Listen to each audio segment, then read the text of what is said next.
നമസ്കാരം. 2026 കടന്ന് പലരും തീരുമാനങ്ങളൊക്കെ എടുത്ത് വെച്ചിട്ടുണ്ടായിരിക്കും. ആ തീരുമാനത്തിൻ്റെ കൂട്ടത്തിൽ നാളെ നാളെ എന്നുള്ള പറഞ്ഞ ആളുകൾ നാളേക്ക് നീണ്ടു പോകും. നീളെ എന്നുള്ള പറയുക. അപ്പോൾ എടുത്തിട്ടുള്ള തീരുമാനങ്ങൾ ഇപ്പോൾ തന്നെ, ഈ നിമിഷം തന്നെ, ഇന്ന് തന്നെ, ദിസ് മൊമെൻ്റ് ഈസ് ഇന്നവിറ്റബിൾ എന്ന് പറയാം. ഈ ദിവസം തന്നെ, ഇന്ന് തന്നെ, ഇപ്പോൾ തന്നെ തുടങ്ങാൻ പറ്റിയെങ്കിൽ, അത് നടപ്പിലാക്കാൻ പറ്റുമെങ്കിൽ അതാണ് വിജയിക്കുകയുള്ളൂ. അങ്ങനെയുള്ള ആളുകളെ വിജയിക്കുകയുള്ളൂ. നാളേക്ക് വെച്ചിട്ടുണ്ടെങ്കിൽ അതൊരിക്കലും നടക്കില്ല. ഇപ്പോൾ ഈ സമയത്ത്, ഈ വർഷത്തിൻ്റെ തുടക്കത്തിൽ നമ്മൾ എടുത്തുള്ള തീരുമാനങ്ങളൊക്കെ തന്നെ ഒരു ജനുവരി 15 ആകുമ്പോഴേക്കും അതൊക്കെ തന്നെ വീണ്ടും പഴയ പടിയായിരിക്കും. അപ്പോൾ എടുത്തുള്ള തീരുമാനം എന്തും ആയിക്കോട്ടെ, ഇപ്പോൾ തന്നെ തുടങ്ങിയിട്ടുണ്ടെങ്കിൽ അതിനുള്ള സ്റ്റെപ്പ് ഒരു പടി വെച്ചിട്ട് മനസ്സിലെങ്കിലും കുറിച്ച് വെച്ചിട്ടുണ്ടെങ്കിൽ അത് നടന്നിരിക്കും, വിജയിച്ചിരിക്കും, തീർച്ചയാണ്. പലരും പറയുന്നുണ്ട് ഒരു ഫിനാൻഷ്യൽ ഫ്രീഡം കിട്ടാൻ വേണ്ടിയിട്ട് ഇന്നുള്ള ഇൻകത്തിൽ നിന്ന് ഞാൻ എങ്ങനെ സമ്പാദിക്കും, സേവ് ചെയ്യും, ഇന്ന് കിട്ടുന്നതിൻ്റെ ഇരട്ടി ചിലവാണ്, അത് മതി. ആ ചിലവ് നമ്മൾ അത് ശ്രദ്ധയോടുകൂടി വിനിയോഗിച്ചിട്ടുണ്ടെങ്കിൽ ഈസി ആയിട്ട് സാധിക്കും എന്നുള്ളതാണ്. സിമ്പിളായിട്ട് പറയുകയാണെങ്കിൽ നമ്മൾ ആദ്യം ചെയ്യേണ്ട ഒന്നാമത്തെ സ്റ്റെപ്പ് നമ്മുടെ ബക്കറ്റിൻ്റെ ഓട്ടടയ്ക്കുക, ദ്വാരടയ്ക്കുക. നമ്മളെ ബക്കറ്റിൻ്റെ ചെറിയ സുഷിരങ്ങൾ ഉണ്ടായിരിക്കും. ആ ചെറിയ സുഷിരങ്ങൾ ചെറിയ ഇറ്റിറ്റ് വീണ വെള്ളമായിരിക്കും.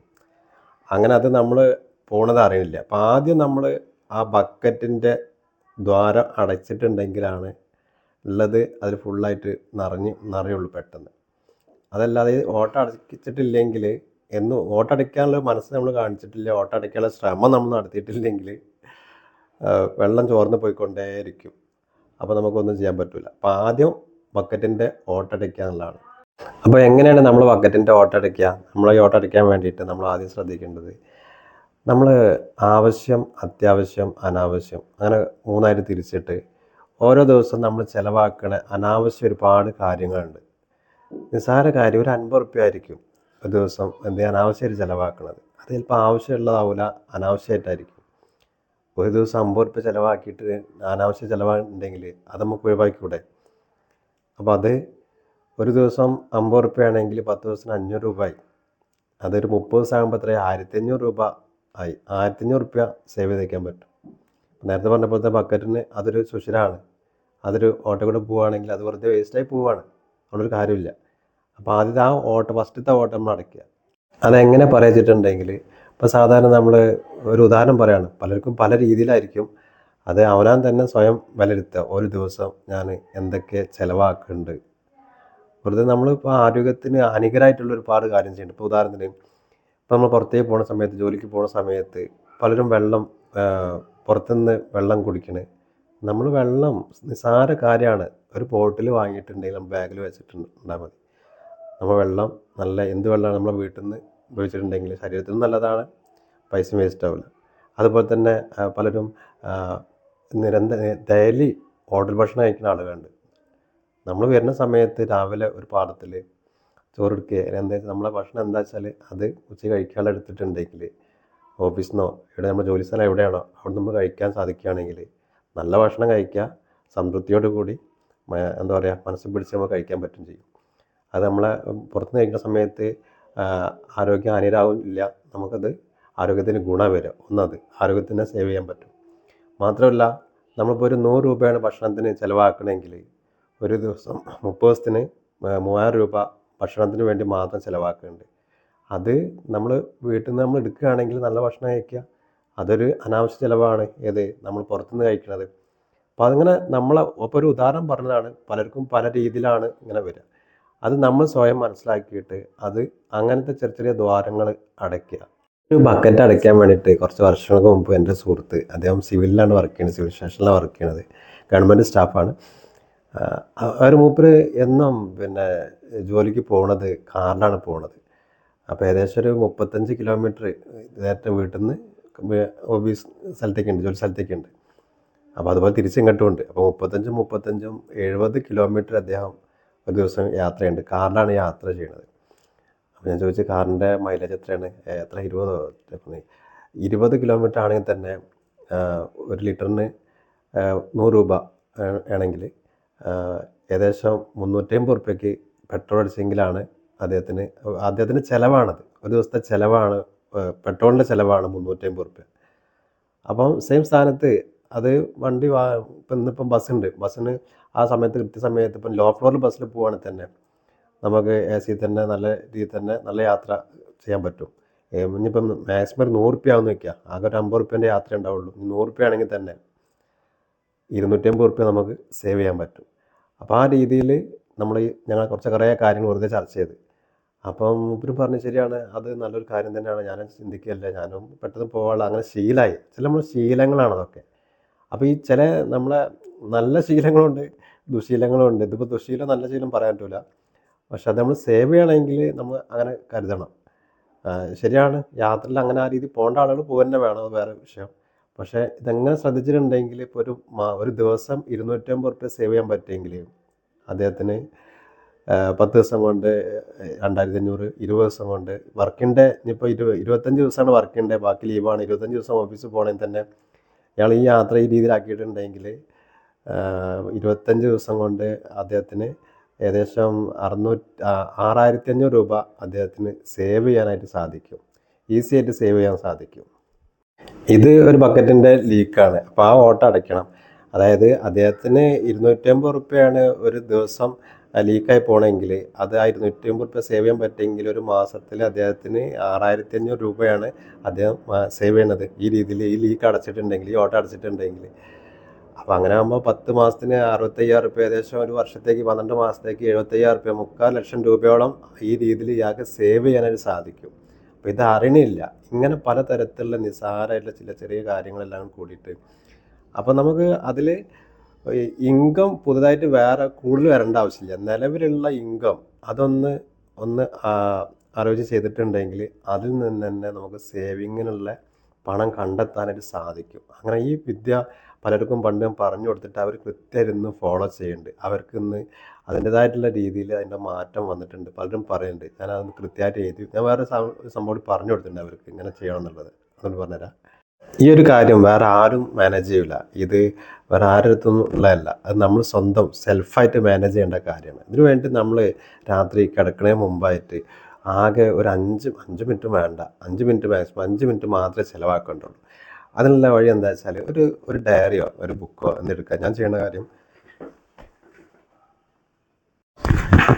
ഇതെൻ്റെ ഒരു ഡയറിയാണ്. ഈ ഡയറി 2013 ഈ ഡയറി. 2013 അതിൻ്റെ മുമ്പ് എഴുതി വയ്ക്കാൻ തുടങ്ങിയിട്ടുണ്ട്. പക്ഷെ അന്നാണ് ആ വർഷത്തിലാണിത് ഡയറിക്ക് മാറ്റിയുള്ളത്. സിമ്പിളാണ്. ഒരു പേജ് എടുക്കുക. നമ്മൾ ഒരു പേജ് എടുക്കുക. എന്നിട്ട് ആ പേജിൽ ഉദാഹരണത്തിന് 2 വരെ വരയ്ക്കുക. ഒന്ന് ഡേറ്റ് എഴുതാൻ വേണ്ടിയിട്ടൊരു ലൈന്, പിന്നെ നമ്മൾ ടോട്ടൽ എക്സ്പെൻസ് എഴുതാൻ വേണ്ടിയിട്ട്. അപ്പോൾ ഈ രണ്ട് പേജ് മതി നമുക്ക് ഒരു മാസത്തേക്കുള്ളത്. അല്ല കൂടുതലും പേജൊന്നും വേണ്ട. ഈ ഒരു മാസം ഇതിപ്പോൾ 2014 ജൂലൈ മാസം 1 മുതൽ 30 വരെയുള്ള ടോട്ടൽ എക്സ്പെൻസിനും കൂടി കൂട്ടിയിട്ടിട്ടുണ്ട് ഇവിടെ. 15,800 രൂപ ആ മാസത്തെ ടോട്ടൽ എക്സ്പെൻസാണ്. അതായത് ഇപ്പോൾ ഉദാഹരണത്തിന് വന്ന് ഡേറ്റ്, ബസ് ചാർജ് ഇത്ര, അതിൻ്റെ ബസ് ചാർജ് എന്ന് എഴുതിയിട്ട് അതിൻ്റെ അടിയിൽ താഴെ തന്നെ ആ എമൗണ്ട് എഴുതുക. ഡോക്ടർ ജയപ്രകാശ് മൈൻഡ് അന്നൊരു കോഴ്സിന് പോയിട്ടുണ്ടായിരുന്നു. അന്ന് അതിൻ്റെ ഫീസ് 3,000 രൂപ.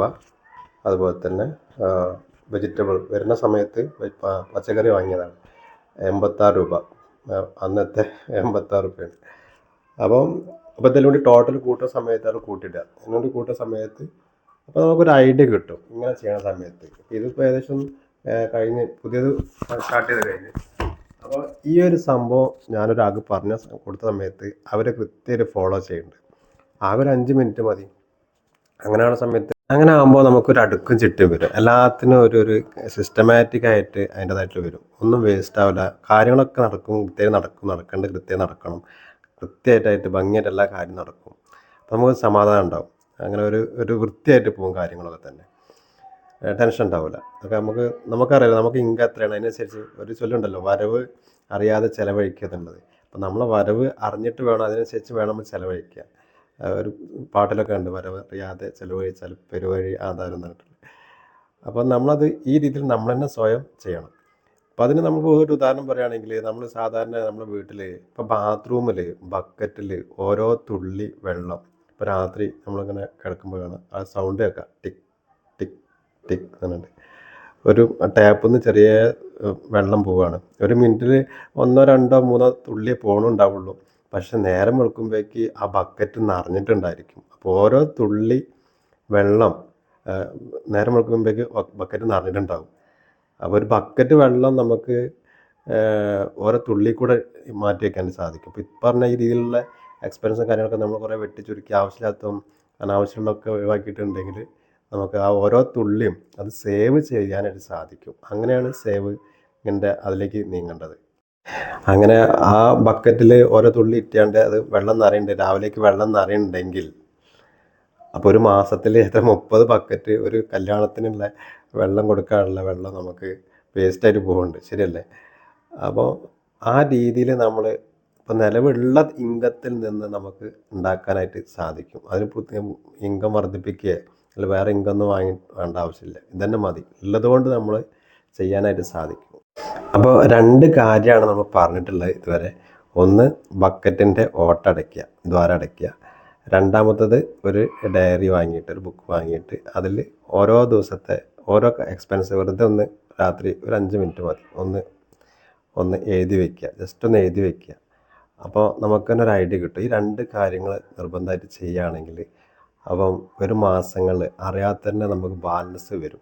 അങ്ങനെ വരുന്ന ആ ബാലൻസ് കൊണ്ട് നമ്മൾ ഇനി ചെയ്യേണ്ടത് എന്താ വെച്ചാൽ, ആദ്യം ചെയ്യേണ്ട പ്രധാനമായിട്ട് 3 കാര്യമാണ് ആദ്യം ചെയ്യേണ്ടത്, ഏതൊരു വ്യക്തിയും ചെയ്യേണ്ടത്. അതായത് ഇൻകം വരാൻ തുടങ്ങിയിട്ടുണ്ടെങ്കിൽ, ഒരു ഏണിങ് ആയിട്ടുണ്ടെങ്കിൽ ചെയ്യേണ്ട പ്രധാനമായിട്ടുള്ള 3 കാര്യങ്ങളാണ് ഇനി പറയുന്നത്. ഒന്നാമത്തെ കാര്യം, നമുക്ക് ആരോഗ്യം വേണം. ഹെൽത്ത് ഈസ് വെൽത്ത് എന്ന് പറയും. നമുക്ക് ആരോഗ്യം ഉണ്ടെങ്കിലാണ്, നമ്മളുണ്ടെങ്കിലല്ലേ ഒക്കെ നടക്കുള്ളൂ. അപ്പോൾ ആരോഗ്യം ഉണ്ടാവാനുള്ള കാര്യങ്ങളാണ് നമ്മൾ ആദ്യം ചെയ്യേണ്ടത്. കൃത്യമായിട്ട് വെള്ളം കുടിക്കുക, നല്ല ഭക്ഷണം കഴിക്കുക, നേരത്തിന് ഭക്ഷണം കഴിക്കുക. പറയേണ്ട ആവശ്യമില്ല, എല്ലാവർക്കും അറിയണതാണ് കാര്യങ്ങളൊക്കെ. അതോടൊപ്പം തന്നെ ഏറ്റവും ഇമ്പോർട്ടൻ്റ് ആയിട്ടുള്ള ഇന്നത്തെ കാലത്തുള്ള ഏറ്റവും ആവശ്യമുള്ള സംഭവമാണ് ഒരു ഹെൽത്ത് ഇൻഷുറൻസ്, മെഡിക്കൽ ഇൻഷുറൻസ്, ആരോഗ്യ ഇൻഷുറൻസ് എടുത്ത് വെക്കുക എന്നുള്ളത്. കാരണം നമ്മളിങ്ങനെ ഉണ്ടാക്കി വെക്കുന്ന ക്യാഷ് നമ്മൾ പല രീതിയിലും ഇത്രയും റിസ്ക് എടുത്തിട്ടായിരിക്കും നമ്മൾ ക്യാഷ് ഉണ്ടാക്കി വെക്കുന്നത്. ആ ഉണ്ടാക്കി വെക്കുന്ന ക്യാഷ് ഒരു ഹോസ്പിറ്റലൈസേഷൻ ഒരു നിമിഷം മതി എല്ലാം ഒലിച്ച് പോകാൻ വേണ്ടിയിട്ട്. അതായത് ഇപ്പോൾ ഒരു ഉദാഹരണത്തിന്, ഇപ്പോൾ എൻ്റെ ഒരു സുഹൃത്ത്, അതായത് അദ്ദേഹത്തിന് മജ്ജ മാറ്റി വയ്ക്കൽ ശസ്ത്രക്രിയ ഇപ്പോൾ കഴിഞ്ഞ കുറച്ച് മാസങ്ങൾക്ക് മുമ്പ് നടന്ന് ഏകദേശം 50 ലക്ഷം രൂപയാണ് അദ്ദേഹത്തിന് ആ ഒരു പ്രോസസ്സിങ്ങിന് വേണ്ടിയിട്ട്. ഏകദേശം കോഴിക്കോട് പ്രമുഖമായിട്ടുള്ള വലിയൊരു ഹോസ്പിറ്റലിലാണ് അദ്ദേഹത്തിന് മികച്ച ട്രീറ്റ്മെൻറ്റാണ് കിട്ടിയിട്ടുള്ളത്. അപ്പോൾ 50 ലക്ഷം രൂപയോളം അദ്ദേഹത്തിന് ഏകദേശം ഒരു മാസം അവിടെ നിന്ന് ചികിത്സിക്കേണ്ടി വന്നിട്ടുണ്ട്. 50 ലക്ഷം റുപ്യ അന്ന് അവിടെ ഹോസ്പിറ്റലൈസേഷൻ മാത്രമായിട്ടുണ്ട്. അതുപോലെ തന്നെ പോസ്റ്റ് ഹോസ്പിറ്റലൈസേഷൻ, പ്രീ ഹോസ്പിറ്റലൈസേഷൻ വേറെ ഉണ്ടായിരിക്കും. ഡിസ്ചാർജിന് ശേഷമുള്ള പോസ്റ്റ് ഹോസ്പിറ്റലൈസേഷൻ അത് ഞാൻ പറഞ്ഞത് എത്ര 25,000 റുപ്യേൻ്റെ അടുത്ത് ഒരു മാസത്തെ മരുന്നും മറ്റ് കാര്യങ്ങളെല്ലാവർക്കും വരുന്നുണ്ട് ആ സമയത്ത് കേട്ടോ, കഴിഞ്ഞ ഉടനെ തന്നെ. ഇപ്പോൾ കുറഞ്ഞിട്ടുണ്ടായിരിക്കും. അപ്പം ഒരു കേസ് ഒരു ഹോസ്പിറ്റലൈസേഷൻ വന്നിട്ടുണ്ടെങ്കിൽ അത് മതി. അപ്പോൾ അതിനുള്ള ഏക സൊല്യൂഷനാണ് ഒരു മെഡിക്കൽ ഇൻഷുറൻസ് എടുത്ത് വയ്ക്കുക എന്നുള്ളത്. ഇത് പലരും സീരിയസ് ആയിട്ട് എടുക്കില്ല. എന്തെങ്കിലും ഹോസ്പിറ്റലൈസേഷൻ വന്ന് ഇതിനെപ്പറ്റി ചിന്തിക്കുന്ന സമയത്ത്, ഹോസ്പിറ്റലിലാണ് സമയത്താണ് പലരും വിളിക്കുക. അല്ല അന്നങ്ങനെ പദ്ധതി പറഞ്ഞിട്ടില്ല, അത് വേണമെന്നുണ്ട്, ആ സമയത്ത് എടുക്കാൻ പറ്റില്ല. അപ്പോൾ ആരോഗ്യമുള്ള സമയത്താണ് ആരോഗ്യ ഇൻഷുറൻസ് എടുത്ത് വയ്ക്കേണ്ടത്. അതെല്ലാവർക്കും ആരോഗ്യം ഉണ്ടാകുമ്പം എടുക്കേണ്ട സാധനമാണ്. അനാരോഗ്യം വരുന്ന സമയത്ത് ഒരിക്കലും കിട്ടില്ല. അപ്പോൾ അതിന് ഫസ്റ്റ് നമ്മൾ ഇമ്പോർട്ടൻ്റ് എടുക്കേണ്ടത് ഒരു ഹെൽത്ത് ഇൻഷുറൻസ് എടുത്ത് വയ്ക്കുക എന്നുള്ളതാണ്. ഹെൽത്ത് ഇൻഷുറൻസ് ഏതെങ്കിലും ഇൻഷുറൻസ് എവിടെന്നെങ്കിലും എടുത്തിട്ട് കാര്യമില്ല. അത് നമുക്ക് ആവശ്യമുള്ളത്, നമുക്ക് അനുയോജ്യമായിട്ടുള്ളത് എടുക്കണം. അത് ഓൺലൈനായിട്ടും ബാങ്കിൽ നിന്നും അവിടെ നിന്ന് എടുത്തിട്ട് കാര്യമില്ല. കാര്യത്തോടനുബന്ധിച്ച് ആ സമയത്ത് കിട്ടണമെന്നുണ്ടെങ്കിൽ, ഉപകരിക്കണമെന്നുണ്ടെങ്കിൽ അത് അതിൻ്റെ രീതിയിൽ തന്നെ നമ്മൾ എടുത്ത് വെച്ചിട്ടുണ്ടെങ്കിലാണ് അത് ഉപകാരമാവുള്ളൂ. അത് ഏറ്റവും ഇമ്പോർട്ടൻ്റ് ഉള്ള കാര്യമാണ് ഹെൽത്ത് ഇൻഷുറൻസ്. ഇനി അത് കഴിഞ്ഞാൽ അടുത്തതാണ് ടേം ഇൻഷുറൻസ്. അതും അത്യാവശ്യമുള്ള സാധനമാണ്. ടേം ഇൻഷുറൻസ് ജോലി കിട്ടിയ അന്ന് തന്നെ ടേം ഇൻഷുറൻസ് എടുത്ത് വയ്ക്കുക. കാരണം നമ്മളെ ഇൻകത്തിനെ ആശ്രയിച്ചിട്ടായിരിക്കും നമ്മൾ കഴിയുന്നത്. നമ്മളെ ഫാമിലി, ഭാര്യ, മക്കൾ, വീട്ടിലുള്ള എല്ലാവരും കഴിയുന്നത് നമ്മളെ ഇൻകത്തിനെ ആശ്രയിച്ചിട്ടാണ്. നമുക്ക് എന്തെങ്കിലും ഒരു അത്യാഹിതം വന്നിട്ടുണ്ടെങ്കിൽ അത് നമ്മളെ ഇൻകം നിലയ്ക്കുന്ന സമയത്തും അവർക്ക് ആ ഇൻകം കിട്ടണം. അതായത് നമ്മളിൽ കിട്ടുന്ന അതേ ഇൻകം അവർക്ക് കിട്ടിക്കൊണ്ടിരിക്കണം. അവർക്ക് ഒരു ബുദ്ധിമുട്ടുണ്ടാവരുത്. അപ്പം ടേം ഇൻഷുറൻസ് അത്ര ഇമ്പോർട്ടൻ്റ് ഉള്ളതാണ്. കാരണം വെച്ചാൽ അത് ബാധ്യതയുള്ള ആൾക്ക് മാത്രമുള്ളതല്ല, ബാധ്യതയുള്ള ആൾക്കും വേണം, ബാധ്യത ഇല്ലാത്ത ആൾക്കും വേണം ടേം ഇൻഷുറൻസ്. കാരണം ആ ഇൻകം നിലച്ചിട്ടുണ്ടെങ്കിൽ നമ്മളെ ഫാമിലീൻ്റെ മൊത്തം എല്ലാം ഒക്കെ താളം തെറ്റും. നമ്മളുണ്ടാകുമ്പോൾ ഒക്കെ ഭംഗിയായിട്ട് പോകും. നമ്മളില്ലെങ്കിൽ അതൊക്കെ കണ്ടറിയേണ്ടി വരും. പല സംഭവങ്ങളും നാട്ടിൽ നടക്കുന്ന കാര്യങ്ങൾ, നമ്മുടെ കുടുംബത്തിൽ നാട്ടിൽ നടക്കുന്ന കാര്യങ്ങളാണ്. അപ്പോൾ ടേം ഇൻഷുറൻസിൻ്റെ പ്രാധാന്യം അത്രയുണ്ട്. അത് എത്ര നേരത്തെ എടുത്ത് വെക്കണോ, ചെറിയ തുച്ഛമായ പ്രീമിയം മാത്രമേ ടേം ഇൻഷുറൻസിന് വരുള്ളൂ. ചെറുപ്പത്തിൽ എടുത്ത് വെക്കുകയാണെങ്കിൽ അത്യാവശ്യമുള്ള രണ്ടാമത്തെ സാധനമാണ് ടേം ഇൻഷുറൻസ് എടുത്ത് വെക്കുക എന്നുള്ളത്. മൂന്നാമത്തെ കാര്യമാണ് നമുക്ക് വേണ്ടിയിട്ടുള്ളത്. ആദ്യം പറഞ്ഞ രണ്ട് കാര്യങ്ങളും കുടുംബത്തിനും മറ്റുള്ളവർക്കും വേണ്ടിയിട്ടാണ്. മൂന്നാമതായിട്ട് പറയുന്ന കാര്യമാണ് നമുക്ക് വേണ്ടിയിട്ടുള്ളത്. അതായത് ഒരു പെൻഷന് വേണ്ടിയിട്ട് ഒരു തുക മാറ്റി വെച്ച് തുടങ്ങുക. കാരണം പെൻഷൻ അതുപോലെ തന്നെ ഈ പറഞ്ഞ പോലെ തന്നെ ഏറ്റവും ഇമ്പോർട്ടൻ്റ് ആണ്.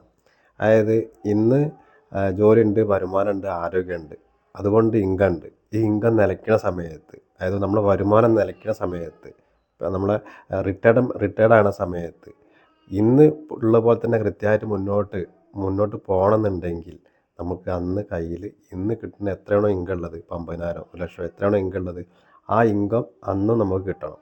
ആ കിട്ടാനുള്ള ഏക വഴി ലോകത്ത് നിന്നുള്ളത് പെൻഷൻ ആണ്. പെൻഷൻ. അപ്പോൾ അതിന് വേണ്ടിയിട്ടൊരു പെൻഷൻ പദ്ധതി എടുക്കാൻ വേണ്ടിയിട്ടുള്ള ഒരു വെൽത്ത് ക്രിയേഷൻ, പെൻഷന് വേണ്ടിയിട്ടുള്ള ഒരു ഫണ്ട് ക്രിയേറ്റ് ചെയ്യാൻ വേണ്ടിയിട്ടുള്ള ഒരു അസറ്റ് ക്രിയേറ്റ് ചെയ്യാൻ വേണ്ടിയിട്ടുള്ള ഒരു പെൻഷന് വേണ്ടിയിട്ടുള്ള ഒരു തുക മാറ്റി വയ്ക്കുക. നമുക്ക് വെറുതെ നോക്കാം. ഏറ്റവും ചുരുങ്ങിയത് ഒരു 5,000 നേരത്തെ പറഞ്ഞ പോലെ വെട്ടി ചുരുക്കിയിട്ട് ഒരു 5,000 നമ്മൾ പെൻഷന് വേണ്ടിയിട്ട് മാറ്റി വയ്ക്കാൻ പറ്റും. ഏറ്റവും ചുരുങ്ങിയത് ഒരു 5,000 പെൻഷന് വേണ്ടി മാറ്റി വയ്ക്കാൻ പറ്റുമെങ്കിൽ ഒരു വർഷത്തിൽ 60,000 രൂപ നമുക്ക് പെൻഷന് വേണ്ടിയിട്ട് മാറ്റി വയ്ക്കാൻ സാധിക്കും. നമ്മൾ സർവീസ് ഒരു ജോലി ചെയ്യാൻ പറ്റുന്ന, അതായത് റിട്ടയർമെൻറ്റിൻ്റെ ഒരു 25 വർഷം സർവീസ് ഉള്ളൂ നിൽക്കുക എന്ന് വെച്ചാൽ 25 വർഷമാണ് നമുക്ക് ഏണിംഗ് ഉള്ളതെങ്കിൽ, അപ്പോൾ ഒരു വർഷത്തിൽ 60,000 രൂപയാണെങ്കിൽ 25 വർഷം കൊണ്ട് 25 × 60 നോക്കാം ജസ്റ്റ് എത്ര ഉണ്ടായിരിക്കുന്നുള്ളത്. മാസത്തിൽ ഒരു 5,000 രൂപ നമ്മൾ മാറ്റി വയ്ക്കുകയാണ് പെൻഷന് വേണ്ടിയിട്ട്. വേറെ ആർക്കും വേണ്ടിയിട്ടില്ല, പെൻഷൻ നമുക്കുള്ളതാണ്. നമ്മളെ ശ്വാസം നിലയ്ക്കുന്നവരെ മാസം പെൻഷനായിട്ട് നമുക്ക് കിട്ടും. അപ്പം അതിനുള്ള വഴി നമ്മൾ സ്വന്തം കണ്ടെത്തണം. വേറെ ആരും കണ്ടെത്തുന്നില്ല, കുട്ടികളും മക്കളും ആരും കൊണ്ടുവന്നില്ല. അപ്പം നമുക്ക് വേണ്ടിയിട്ട് നമ്മൾ തന്നെ പെൻഷന് വേണ്ടിയിട്ടുള്ള വഴി കണ്ടെത്തുക. അപ്പം അതിന് വേണ്ടിയിട്ട് ഇന്ന് കിട്ടുന്നതിൽ ഒരു 5,000 ഏറ്റവും ചുരുങ്ങിയത് മാറ്റി വയ്ക്കുകയാണെങ്കിൽ ഒരു വർഷത്തിൽ 60,000 രൂപ, 25 വർഷമാണ് നമ്മളെ ഇൻകം ഉള്ളത്, ഏണിംഗ് പീരീഡ്, അതായത് സർവീസ് ഉള്ളത് എന്ന് വെച്ചാൽ 25 വർഷം. ഇത് നമ്മൾ കാലത്തിനനുസരിച്ച് മൂല്യമുള്ള സ്ഥലങ്ങളിൽ ഡെപ്പോസിറ്റ്, അതായത് ഇൻവെസ്റ്റ് ചെയ്തെങ്കിലാണ്, ഇൻവെസ്റ്റ് ചെയ്തിട്ടുണ്ടെങ്കിലാണ് നമുക്ക് അതിൻ്റെ നേട്ടം കിട്ടുള്ളൂ. അല്ലാതെ ഇന്ന് ഒരു 100 രൂപ ഇട്ടിട്ടുണ്ടെങ്കിൽ 10 കൊല്ലം കഴിഞ്ഞിട്ട് 100 രൂപ ഇട്ടിട്ട് ഒരു കാര്യമില്ല. അപ്പോൾ കാലത്തിനനുസരിച്ചുള്ള മൂല്യമുള്ള ഏറ്റവും നല്ല, മുമ്പത്തെ വീഡിയോയിൽ പറഞ്ഞിട്ടുണ്ട്, നമ്മുടെ അടുത്ത് നിന്ന് പല കസ്റ്റമേഴ്സ് പദ്ധതി എടുത്തിട്ടുള്ളതാണ്, അത്തരത്തിലുള്ള പദ്ധതി എടുത്തിട്ടുള്ളതാണ്. ഇക്വിറ്റി അധിഷ്ഠിത ഫണ്ടുകളൊക്കെ തന്നെ കാലത്തിനനുസരിച്ച് മൂല്യമുള്ള നല്ല പദ്ധതികൾ, ഗ്യാരണ്ടി ഉള്ള പദ്ധതികളൊക്കെ ഉണ്ട്. ഹൈ റിസ്ക് ഉള്ള പദ്ധതികളുണ്ട്, ഹൈ റിട്ടേൺ ഉള്ള പദ്ധതികളുണ്ട്. ഹൈ റിട്ടേൺ കിട്ടണമെന്നുണ്ടെങ്കിൽ ഹൈ റിസ്ക് ഉണ്ടായിരിക്കും. അപ്പോൾ അങ്ങനത്തെ പദ്ധതി എടുക്കുന്ന സമയത്താണ് നല്ല നേട്ടം ഉണ്ടാവുക, നല്ല പ്രോഫിറ്റ് ഉണ്ടാവുക. അപ്പോൾ വലിയ കണക്കൊന്നും കൂട്ടണ്ട, ഏറ്റവും ചുരുങ്ങിയത് 15% ഒരു കാൽക്കുലേഷൻ നോക്കുകയാണെങ്കിൽ 25 വർഷം, ഒരു വർഷത്തിൽ 60 വെച്ച് 25 വർഷം ടോട്ടൽ അടയ്ക്കുന്ന എമൗണ്ട് എത്രയാണോ അത് 15 ലക്ഷം രൂപ അവർ അടച്ചിട്ടുണ്ടായിരിക്കും. ഈ 25 വർഷം കൊണ്ട് അവരെ 25 വർഷം കൊണ്ട് അവരടയ്ക്കുന്ന 15 ലക്ഷം രൂപ ടോട്ടൽ 25 വർഷം കഴിഞ്ഞ് റിട്ടയർഡ് ആവുന്ന സമയത്ത് അവർക്ക് കിട്ടുന്ന 1,46,82,718 രൂപയായിട്ട് മാറിയിട്ടുണ്ടാവും. എന്ന് വെച്ചാൽ ഏകദേശം ഒരു 1.5 കോടി രൂപ ആയിട്ട് ആ അസറ്റ് മാറിയിട്ടുണ്ടായിരിക്കും. 1.5 കോടിൻ്റെ ഒരു പെൻഷൻ ഫണ്ട് അദ്ദേഹത്തിന് ഉണ്ടെങ്കിൽ പേടിക്കേണ്ട ആവശ്യമില്ല, സമാധാനം ഉണ്ടാവും. എല്ലാവരും ഉണ്ടാവും കൂടെ. ആ സമയത്ത് ക്യാഷ് ഉണ്ടാകുന്ന സമയത്ത് എല്ലാവരും കൂടെ ഉണ്ടാവും. അപ്പോൾ എല്ലാവരും സന്തോഷമാവും. അപ്പോൾ 1.5 കോടി രൂപ ആ ഒരു പെൻഷൻ ഫണ്ട് ഉണ്ടെങ്കിൽ അത് അന്ന് പെൻഷനാക്കി മാറ്റുകയാണെങ്കിൽ ഗുണിക്കണം ഒരു 6% ഉള്ള കാൽക്കുലേഷൻ നോക്കുക. 9 ലക്ഷം ഹരിക്കണം 12 മാസം, 75,000 റുപ്യ. 75,000 റുപ്യ മാസം പെൻഷനായിട്ട് കിട്ടും. ഈ 75,000 മാസം വാങ്ങിക്കൊണ്ടായിരിക്കും ജീവിതകാലം മുഴുവൻ വാങ്ങുക. ശ്വാസം നിലയ്ക്കുന്നവരെ ഈ 75,000 വെച്ച് വാങ്ങിക്കുക. കാലശേഷം ഇദ്ദേഹത്തിൻ്റെ ജീവിത പങ്കാളി ആരാണോ ഭാര്യ ഭർത്താവ് ആരാ വെച്ചാൽ അവർക്ക് കിട്ടും. അവരും കാലശേഷം ഈ തുക ഉണ്ടല്ലോ, ഈ 1.5 കോടിൻ്റെ അസറ്റ് അത് കുട്ടികളെ മക്കൾ ആരാണ് നോമിനിയാക്കി വരുന്നത് വെച്ചാൽ അവർക്ക് ട്രാൻസ്ഫർ ചെയ്യും. അപ്പോൾ അവർക്ക് ആ ഒരു അസറ്റ് കിട്ടും ചെയ്യും. നമ്മളെ നോമിനേറ്റുള്ള ഭാര്യ ആരാ വെച്ചാൽ അവർക്കും പെൻഷൻ കിട്ടും, നമുക്കും പെൻഷൻ കിട്ടും. അപ്പോൾ ഇങ്ങനത്തെ ഒരു പെൻഷൻ പദ്ധതിക്ക് വേണ്ടിയിട്ട് ഇതും മൂന്നാമതായിട്ട് ചെയ്യേണ്ട കാര്യമാണ്. ഏറ്റവും അത്യാവശ്യമാണ്. ഈ 3 കാര്യങ്ങളാണ് അത്യാവശ്യമായിട്ട് ഈ വർഷം തുടക്കത്തിൽ, ഈ 2026 തുടക്കത്തിൽ ചിന്തിക്കേണ്ടത്, ചെയ്യേണ്ടതും. ചുരുക്കി പറയാം, ബക്കറ്റിൻ്റെ ലീക്ക് അടയ്ക്കുക, പിന്നീട് ഡയറിയിൽ എഴുതി വയ്ക്കുക, എക്സ്പെൻസ് എഴുതി വയ്ക്കുക.